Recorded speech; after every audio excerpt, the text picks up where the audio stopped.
All right, are you ready to read the Bible with me? We are in the New Testament, King James Version, and today we are reading Mark chapter 5. And they came over unto the other side of the sea, into the country of the Gadarenes. And when he was come out of the ship, immediately there met him out of the tombs a man with an unclean spirit, who had his dwelling among the tombs, and no man could bind him, no, not with chains, because that he had been often bound with fetters and chains, and the chains had been plucked asunder by him, and the fetters broken in pieces, neither could any man tame him. And always, night and day, he was in the mountains and in the tombs, crying and cutting himself with stones. But when he saw Jesus afar off, he ran and worshipped him, and cried with a loud voice, and said, What have I to do with thee, Jesus, thou Son of the Most High God? I adjure thee by God that thou torment me not. For he said unto him, Come out of the man, thou unclean spirit. And he asked him, What is thy name? And he answered, saying, My name is Legion, for we are many. And he besought him much that he would not send them away out of the country. Now there was there, nigh unto the mountains, a great herd of swine feeding, and all the devils besought him, saying, Send us into the swine, that we may enter into them. And forthwith Jesus gave them leave, and the unclean spirits went out, and entered into the swine, and the herd ran violently down a steep place into the sea. They were about 2,000, and were choked in the sea. And they that fed the swine fled, and told it in the city and in the country, and they went out to see what it was that was done. And they come to Jesus, and see him that was possessed with the devil, and had the legion, sitting and clothed, and in his right mind. And they were afraid. And they that saw it told them how it befell to him that was possessed with the devil, and also concerning the swine. And they began to pray him to depart out of their coasts. And when he was come into the ship, he that had been possessed with the devil prayed him that he might be with him. Howbeit Jesus suffered him not, but saith unto him, Go home to thy friends, and tell them how great things the Lord hath done for thee, and hath had compassion on thee. And he departed and began to publish in Decapolis how great things Jesus had done for him, and all men did marvel. And when Jesus was passed over again by ship unto the other side, much people gathered unto him, and he was nigh unto the sea. And behold, there cometh one of the rulers of the synagogue, Jairus by name, and when he saw him, he fell at his feet, and besought him greatly, saying, My little daughter lieth at the point of death. I pray thee, come and lay thy hands on her, that she may be healed, and she shall live. And Jesus went with him, and much people followed him, and thronged him. And a certain woman, which had an issue of blood 12 years, and had suffered many things of many physicians, and had spent all that she had, and was nothing bettered, but rather grew worse, when she had heard of Jesus, came in the press behind, and touched his garment.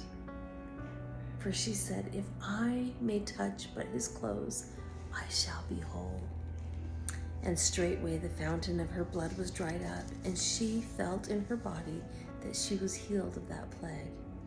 And Jesus immediately, knowing in himself that virtue had gone out of him, turned him about in the press and said, Who touched my clothes? And his disciples said unto him, Thou seest the multitude thronging thee, and sayest thou, Who touched me? And he looked round about to see her that had done this thing. But the woman, fearing and trembling, knowing what was done in her, came and fell down before him, and told him all the truth. And he said unto her, Daughter, thy faith hath made thee whole. Go in peace, and be whole of thy plague.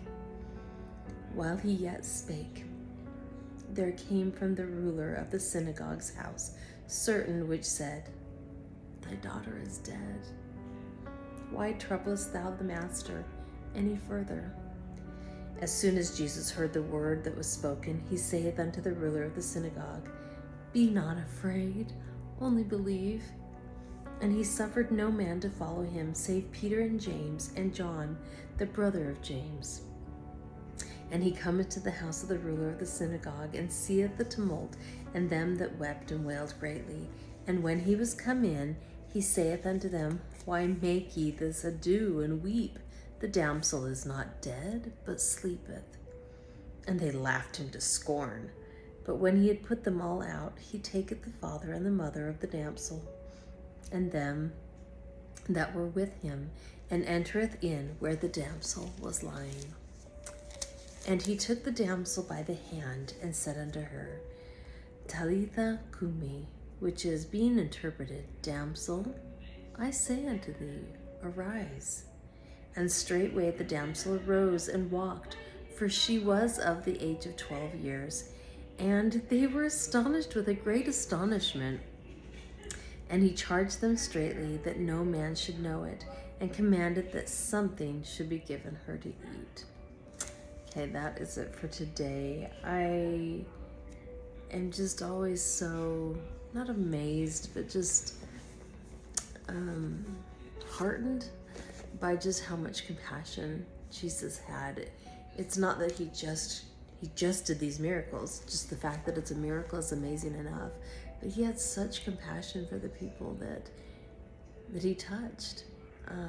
Such a great love and kindness to them, and he has that for us too.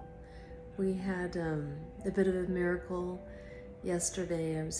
We were helping a family member move, and it was a sudden move, so we didn't have a lot of time to prepare or to get help, and we had help packing up, but for the unpacking it was going to be really difficult, and very, very hot day. We're gonna have to go up several flights of stairs outside to do this move, and I didn't know how I was gonna do it. And we only had 2 other people that were coming to help, and I was driving to the second part of the move. I was like, I do not know how I'm gonna make it. And then one by one, people just started showing up to help us. It's strangers, people that we didn't know. They're from this community, but they heard that we had a need, and they showed up. Men and women and children and youth, and it was hot and it was hard and it was not fun, and they did it for us anyway. And we were strangers to them, but they just showed compassion and love and kindness, and that to me is the essence of what it means to be a Christian. And we see that in the way Jesus Christ treated the people that he served.